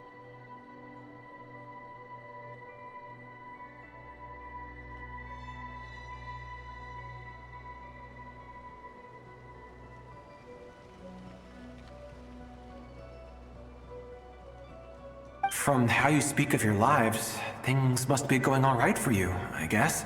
They are. Mondstadt is a place of freedom and happiness. There's a lot of good people in the church and the Knights of Favonius, and even outsiders find that it's an easy place to feel at home. We have festivals a few times a year. Everyone gets together to drink, sing, and be merry. Sumeru is a lot more uptight. Not really the kind of place where you can relax. It's a nation fraught with problems wherever you look. But if all you want in life is to seek knowledge, I guess it's pretty much paradise. That's wonderful. In other words, after this all-devouring black tide passed, humanity did not merely avoid extinction, but rose to build prosperous civilizations anew. I mean, I can see you all right now. That must mean the future isn't a total mess, right? That's true. Well, time's almost up. Let's part ways, I think. Might be best if you don't waste too much time on me. The chances are slim, I know, but I'd like to spend these last few minutes looking for Spargana. If things work out, I'd love to tell her about what I've heard. May we meet again. Well, or not, most probably. In that case, may your wishes come true.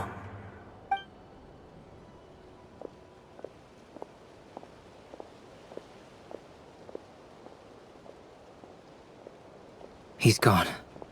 In a few minutes, he will meet the end that was his to begin with. The ending of this tale did not change. But I believe that we've just made the most progress we have yet. May your wishes come true. If only it were so simple. Hat guy, could I ask you a question? You've never talked about your past. It seems complicated, and it weighs heavily on you, too. Would you be willing to tell me about it? I mean, sometimes it's better to get things out in the open. Take that guy we try to help, for instance. At least he said goodbye with a smile, right? I know about Albedo's past. Our experiences are very similar, and he created me. As for you, you're my first friend, and you've witnessed every step I've taken. But by comparison, I know nothing about you. Either way, I mean, we're still best friends. But if I knew more about you, I might understand your thoughts a bit better. I've told you about myself. I'm a student at the academia. And what did you do before that? Prepared for the entrance exam? All right. If you really don't want to talk about it, I won't press you any further. I was a puppet built from the branches of a white tree, using technology left behind by the Conrian schools of mechanical engineering.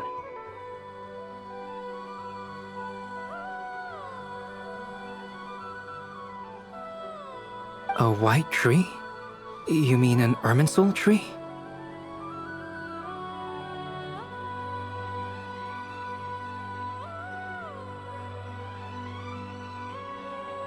Yes, a branch of Irminsul that was once connected to the main tree.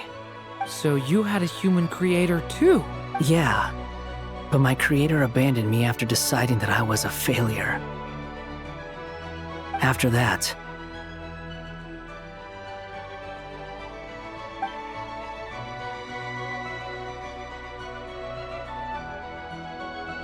Durin, resisting the influence of the Abyss, suppressing the urge to destroy, trying to do the right thing. None of these things are easy, but no matter how hard they are, trying to rewrite past wrongs is far harder. You asked me if you would create a new tragedy if you failed. I told you there was no point speculating about that, but the real answer is, yes, you absolutely will. That guy. But at least you've got people here to help steer you away from the wrong path. So, just keep aiming towards the light. I will. I promise. All right, break time's over. Hello? Durin speaking. Hello, friends, it's me. What have you been up to, I'm detecting some unmistakable fluctuations here at the border. The amplitude isn't particularly high, but they're completely different signals from the ones before, and the scale is comparable to those I've detected previously. Alice, we were unable to save that person. However, he appears to have retained a portion of the memories gained through that cycle, and was able to hold a conversation with us. I see. Well, that is rather odd indeed. It definitely merits further attention. Could I trouble you to keep trying the same approach? I need to gather some more data. Counting on you. I should probably have Nicole come and check this out as well.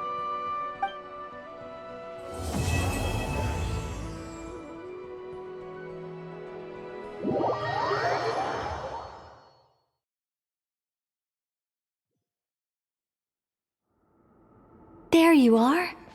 I was worried you might stop to collect treasure chests opened by the Seelie along the way. It would have taken you so much longer to get here.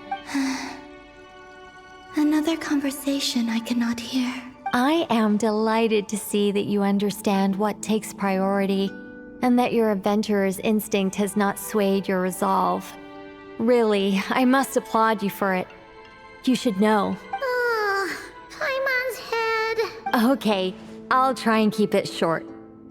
My senses are telling me that this is where we shall find the entrance to the ruins. Oh, cool! Well, what are we waiting for?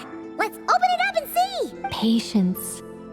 This was a sanctuary of great importance to the Hyperboreans. A special process is required to open the gate. Oh, like the place that housed the Eternal Moon's marrow? Okay, so what's the plan? Need us to do anything? And just the short version, if you can. Ah, all right then. I was planning to start with some background on the invention of these techniques. Are you sure you don't want to hear it? It's quite informative. Remember what you were saying about priorities? Fine. Simply put, we need 3 human representatives to successfully undergo a process of Kuvaki resonance. Think of it as a test from the 3 moon goddesses to see if the entrants are qualified, with the most recognizable qualification being Kuvaki. Pretty sure Lauma would ace that test. Oh, wait. But we need 3 people. I also have no doubt that the Moon Chanter would be qualified. But we would need 2 other people with the same constitution. Therefore, the most feasible method is not so much to follow the rules, but to figure out how the test functions and find a workaround. I've done some research, and it turns out the mechanism is rather crude. We'll simply need humans to stand before it who have sufficient Kuvaki energy within them. I'm with you so far. How do we get the Kuvaki in them? The easiest way would be transfusion. Take some Kuvaki from Nodcry's soil, put it into the bloodstream, and get it circulating in the body.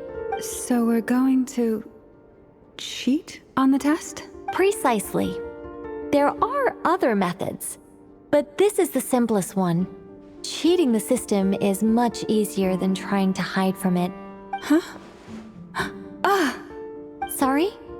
Does the idea of cheating upset you, Miss Lauma? No, that's not it. I suddenly had an idea. Oh, what is it? It's about Moon Prayer Night. I figured out a way for Kutar to join in the festivities. Huh? But as Paimon said, we need to have our priorities straight. Let's get back to the test. I'll follow up with Nefer on the festival arrangements. Oh, okay. Anyway, is this really the best method we have? A Kuvaki transfusion sounds dangerous, no matter how you slice it. If you think that's dangerous, wait till you hear the other methods. I'd be more than happy to go through them if you'd like. There are several. No need, we're good. Let's go with this one. Very well. Kuvaki transfusion it is. Now, I should mention that the risks can be greater or lower depending on individual compatibility. It would be rash to simply infuse the Kuvaki and hope for the best. If the body rejects it, the reaction can be quite severe.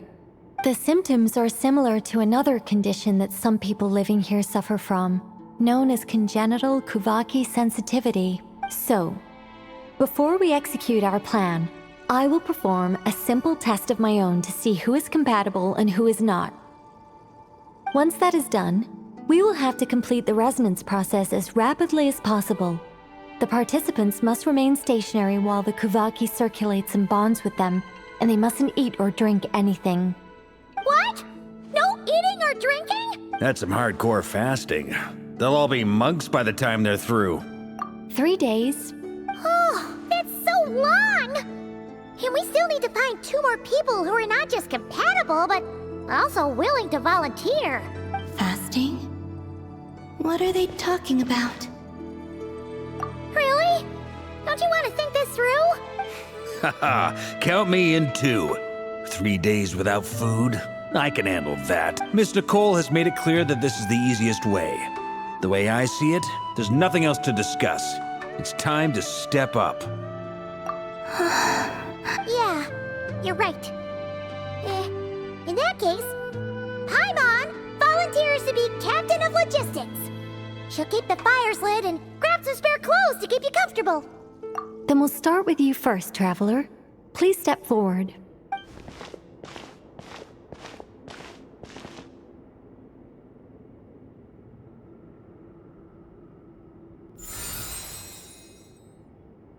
How's it going?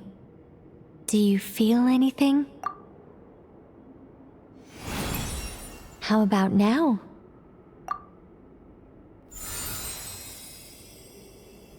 And now?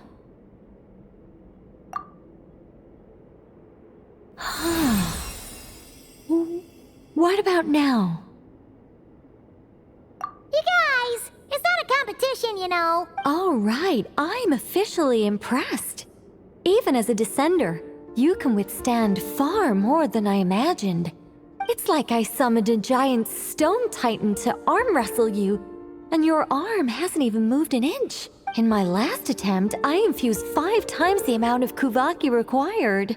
Yes, safe to say, compatibility won't be an issue for you. You're eligible to join. You're next, Mr. Varka. Sure, here goes nothing. All right, I'll start where we left off.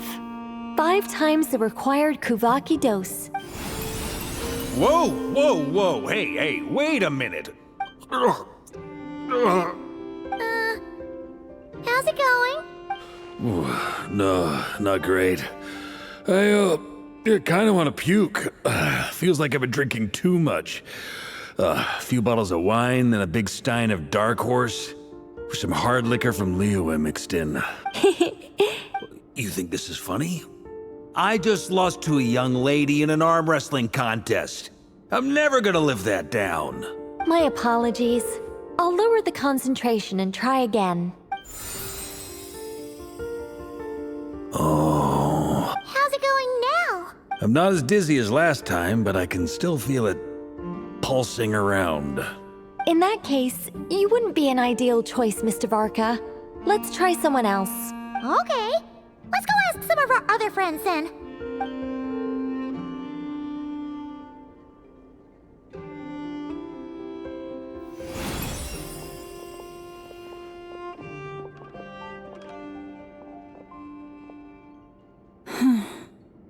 No surprises here, Miss Moonchanter. You're perfectly compatible. You may join.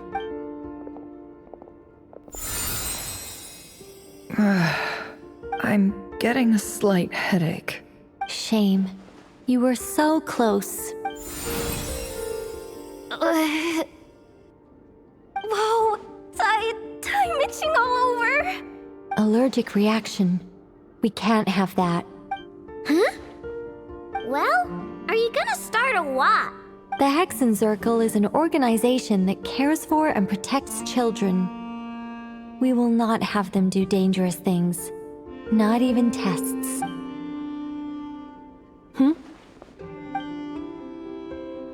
Is something the matter? The candidates have to be human. I guess that rules me out too. Huh. Everyone except the Moonchanter got beaten. Guess I don't need to feel so bad after all. I mean, looks like this isn't gonna be as easy as we thought. Perhaps I could ask for volunteers among the Frost Moon Scions. I'll see about talking to some trusted Lightkeeper colleagues. Itlua springs to mind. In fact, I think we had some former Frost Moon Scions join our ranks recently. Can you give me the scientific explanation for how the test works? I can probably make some kind of test bot. Then we can just zip through Nasha Town, going up to people and pressing a button to check their status. Wouldn't that be way easier? No. Wow! No elaboration for once. How about I contact the Knights of Favonia's garrison in the Wave Chaser plane? Shame that Lohan's already left. And that guy's even tougher than I am. Strange. The moon goddess is clearly revered by many people. So why is she on the brink of disappearing? She mentioned that the world has rejected her from the very beginning. And when we fought the Reikir of Salnari, it seemed like she exhausted her power for our sake. Also, Paimon's not sure revered is the right word for how people feel about her. Gratitude, certainly. For my part, anyway. It's basic reciprocity. She helped us, so she deserves our help in return. Yeah. Even though she looked like she didn't care, she still saved a ton of people, including me. A review of the relevant data leads me to conclude that Miss Columbina is a good person. Yep, you bet! They really think so? I'm super surprised that Columbina isn't her actual name, though. I think it really suits her.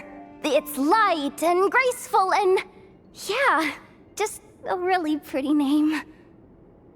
I know, right? Unfortunately, that's not our decision to make. Columbina. That was the code name the Fatui gave me. But it also came up in the song I heard when I was born. But is that really all there is to it? What do I truly think of my own name? Is there anyone left who will still call me by that name?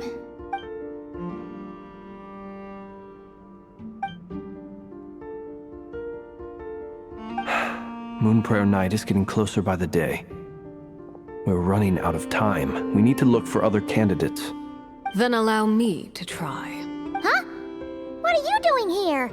You contacted your friends via the Adventurers Guild. Sandrone has been keeping an eye out for something like that, so she informed me. Since I have the ability to accommodate a moon marrow, I should prove to be a suitable candidate. Arlecchino. When can we begin? I see. We can begin right away.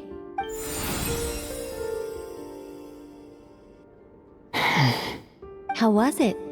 Did you feel any discomfort? Not at all. Then it seems we shan't need to look for additional candidates after all. Great! Cool. Alright, like Paimon said, the rest of us can take turns making sure the three of them stay warm and comfy. Then, my job is to take care of the caretakers. I will ensure everyone receives food and accommodation. I'm ready as well.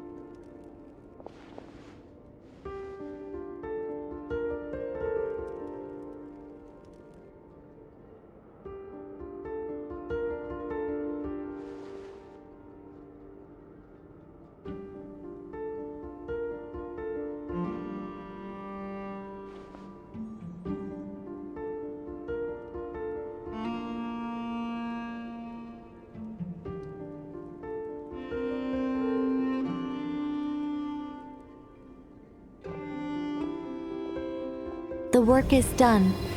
The sacred scroll shut. The stars grow dim, the people silent. The white sun sets, the silver moon rises. O path to the temple, appear now before us.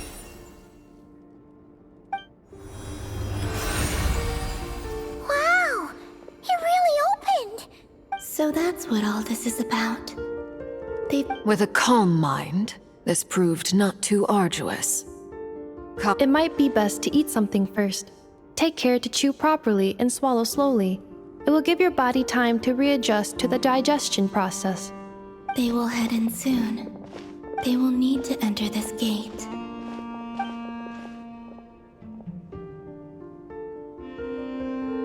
Huh?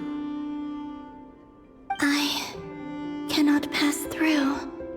Is it because I have no physical body? It has been 3 days.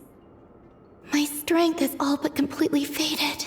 Can I really hold on until Moon Prayer Night?